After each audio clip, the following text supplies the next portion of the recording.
Jésus, tu es mon ami, mon compagnon et frère, mon guide qui toujours me conduit et ordonne mes pas. Le monde n'est pas un parc d'attractions, non. C'est un champ de bataille. Nous le savons parce que nous sommes venus au mont Sion, où il y a assez de lumière pour y voir clair. La bataille entre la justice et le péché, le royaume de Dieu et le royaume du diable, la lumière et les ténèbres, les cieux et l'enfer continue. Mais nous, l'Église, la seule armée de Dieu, avons gagné avant même d'avoir commencé. Me conduit et ordonne mes pas dans tes voies. Jésus, tu es mon ami. Le thème de cette année est « Équiper l'Église comme une armée pour posséder les nations ». L'Église entre dans le monde sur deux fronts. Elle y entre en tant qu'armée et en tant qu'ambassadrice. Ainsi, chaque membre de l'Église de Pentecôte, en plus de se voir comme un soldat sur le territoire de l'ennemi, doit se voir comme ambassadeur ou ambassadrice. C'est une bataille entre royaumes. Nous voulons que les membres comprennent que nous sommes sur le champ de bataille.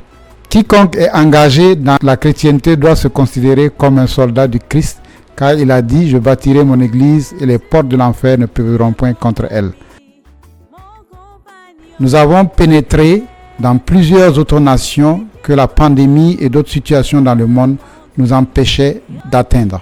Ainsi, nous pouvons dire que nous sommes présents dans 135 nations à ce jour et que nous continuons à progresser. Par la grâce de Dieu et par les efforts de mes prédécesseurs, des ministres de l'Église, des officiers et de toute l'Église de Pentecôte, aujourd'hui, Dieu, par sa grâce, a fait de nous une vigne féconde, plantée près des ruisseaux d'eau dont les branches s'élèvent au-dessus des murs. Dieu a été si bon envers nous. Le mouvement est lancé pour étendre notre influence et renforcer notre impact dans le cœur des hommes.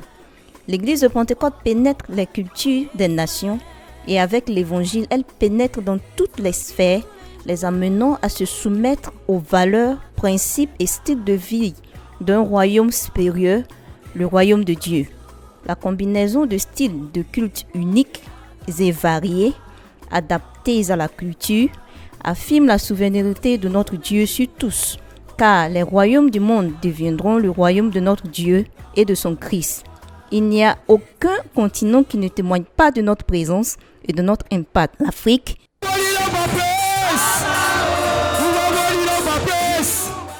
l'Asie,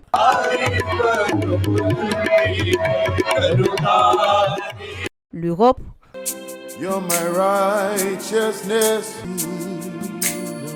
l'Amérique du Nord,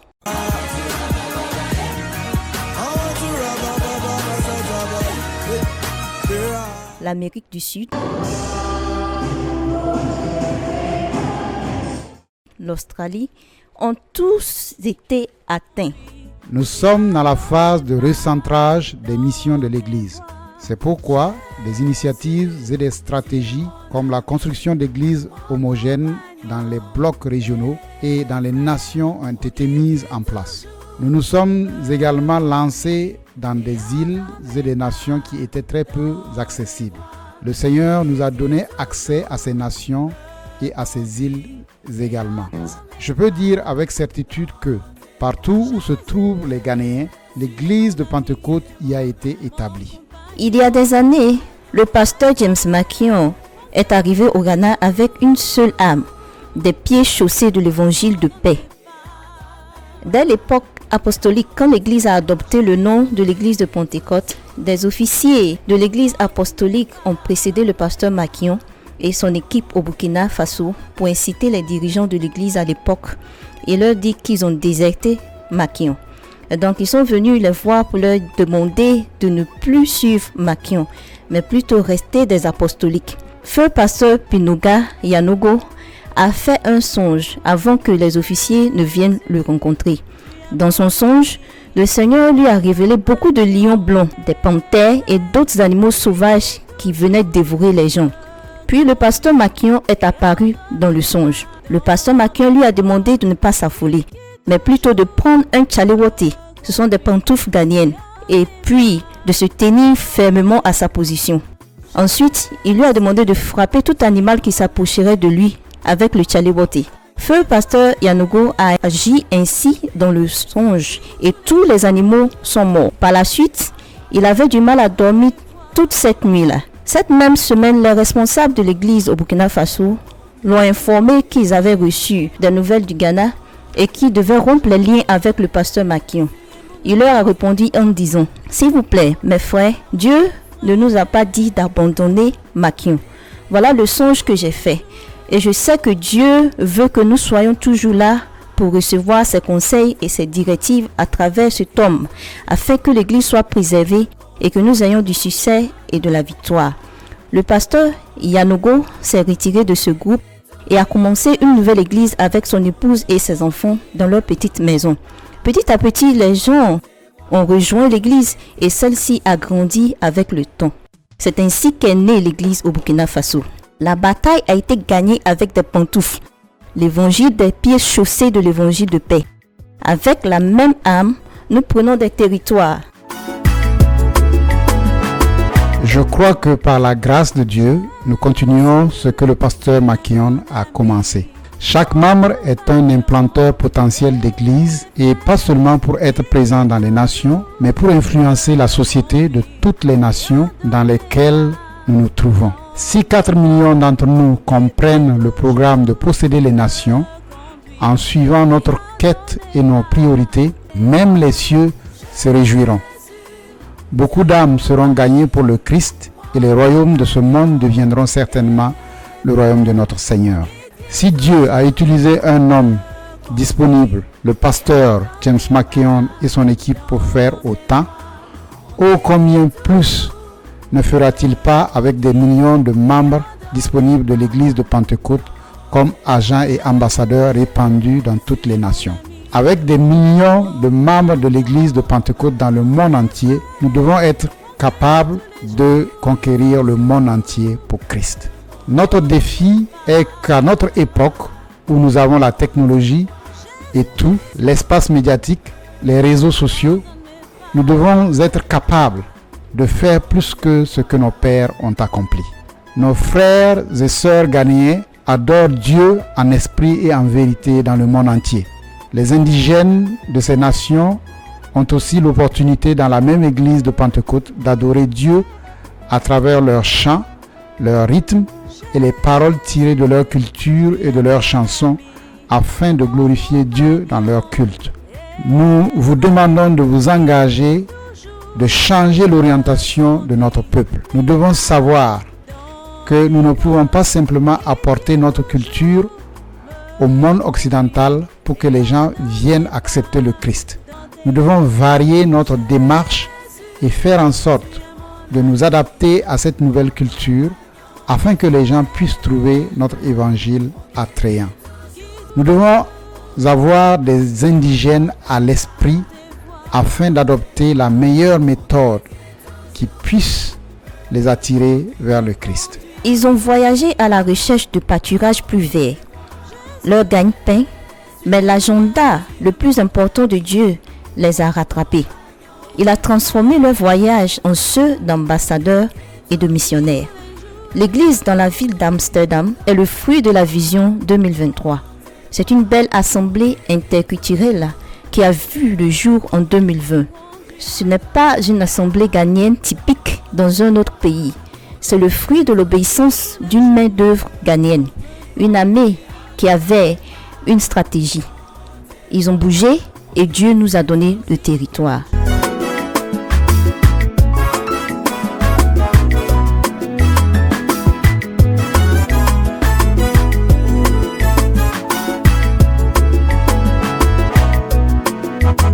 Jésus, tu es mon ami, mon compagnon et frère, mon guide qui toujours me conduit et ordonne mes pas dans tes voies. L'obéissance est la clé.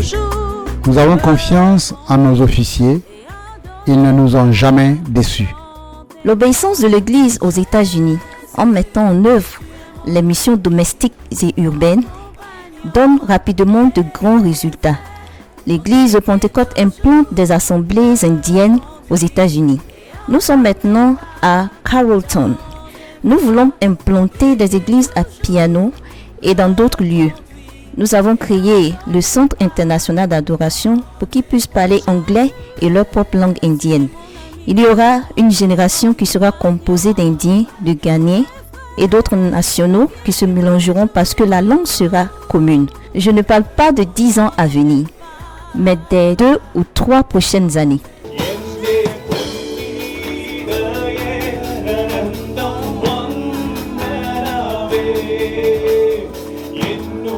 L'Église au Pakistan est en train de prendre possession du pays de manière militante avec des directives et des stratégies divines.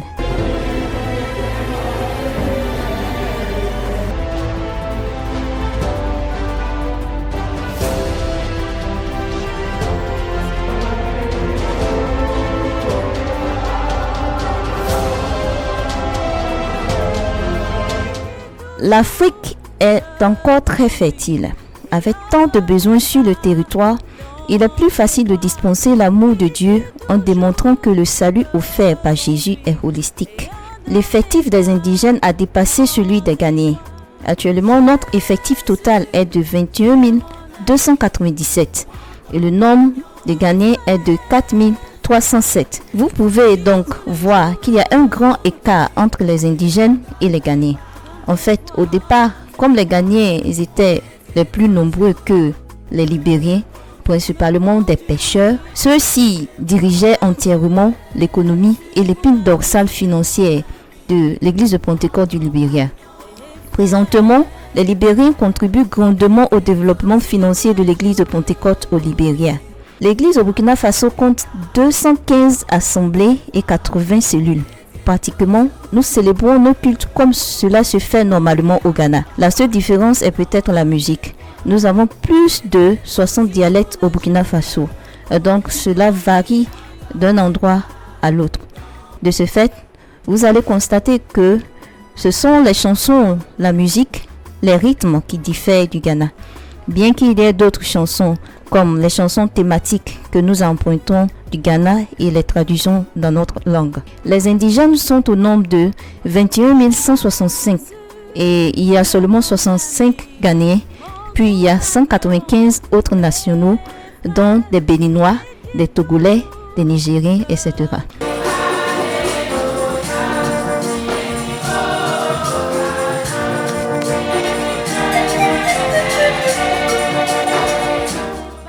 Différentes batailles nécessitent différentes stratégies à différents moments et en différents lieux.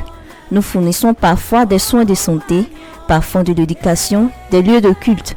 Mais quelle que soit la stratégie, l'œuvre de Dieu sera accomplie par le peuple de Dieu. Regardez le nombre de patients qui viennent se faire soigner dans notre petit hôpital chaque mois, chaque jour.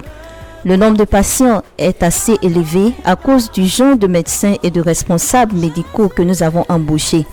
Bien qu'ils travaillent à temps partiel, ils se débrouillent très bien. Nous demandons aux gens de nous soutenir dans la prière pour qu'au moins nous puissions embaucher de bons chrétiens authentiques nés de nouveau, craignant Dieu comme responsables médicaux et médecins. Et plus spécifiquement, pour avoir les ressources financières pour bâtir notre propre hôpital. Parce que ce que vous avez vu est un local loué. Nous voulons déménager très vite de là. Nous avons caché l'identité de cette nation et du missionnaire, mais nous ne cacherons pas l'âme dont nous avons besoin ici. La prière et encore la prière. Je pense que Dieu est à l'œuvre et même si nous n'avons pas reçu la permission de tenir un service religieux, cette hostilité qui existait avant n'est plus la même. Nous avons besoin de vos prières plus que jamais. Mon guide qui toujours Le champ est en train de fleurir. L'Éternel récompense rapidement chaque obéissance par la victoire. Notre obéissance est à la porte de la victoire qui est déjà remportée.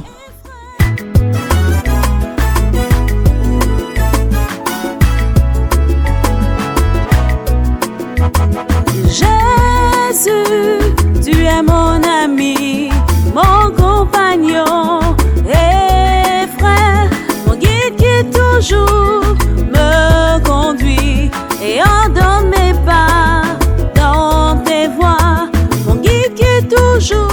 Ce que l'Éternel est en train de faire est incroyable. Rejoignez l'armée par vos prières. Le Seigneur ouvrira vos yeux sur les besoins territoriaux. Si nous semons la semence de la prière pour les hommes et les femmes qu'il a envoyés dans les nations. L'arme de la prière est la puissance invisible et imparable qui est capable de modifier les lois des gouvernements des nations.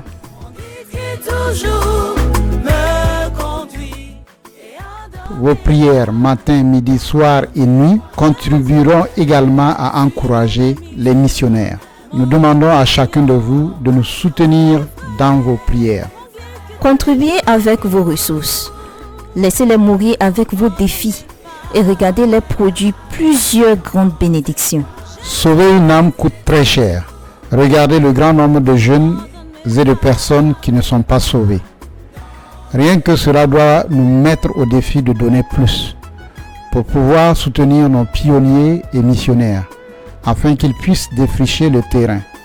Pendant que les âmes viennent, ils doivent les abriter. Dans certaines nations, lorsque les gens viennent à l'église, il faut les nourrir. Nous venons vers vous aujourd'hui pendant cette semaine d'émission pour demander votre soutien continu, votre soutien moral, votre soutien par la prière est nécessaire, votre soutien financier est également nécessaire parce qu'il y a encore des territoires à conquérir. Nous avons beaucoup de territoires à conquérir, donc nous voulons vous encourager à donner en ce jour pour soutenir l'œuvre missionnaire parce que nous vous présentons les rapports par le biais de ce documentaire et nous disons toujours que considérez ce que le Seigneur a fait. Si vous nous encouragez, nous pourrons faire plus. J'ai été missionnaire en Ouganda pendant 7 ans. Il arrive un moment où vous avez le mal du pays, mais quand vous recevez un appel de vos frères et sœurs de votre nation d'origine, c'est plus que tout ce que vous pouvez imaginer. Cela apaise votre âme, vous encourage, vous incite à travailler de toutes vos forces. La solitude au désert est tellement éprouvante et nous vous encourageons, où que vous soyez, à encourager vos missionnaires en leur passant des appels téléphoniques puis en les encourageant. Utilisez la parole de Dieu pour déclarer de bonnes choses sur leur vie. Je crois que cela contribuera grandement à améliorer leur travail.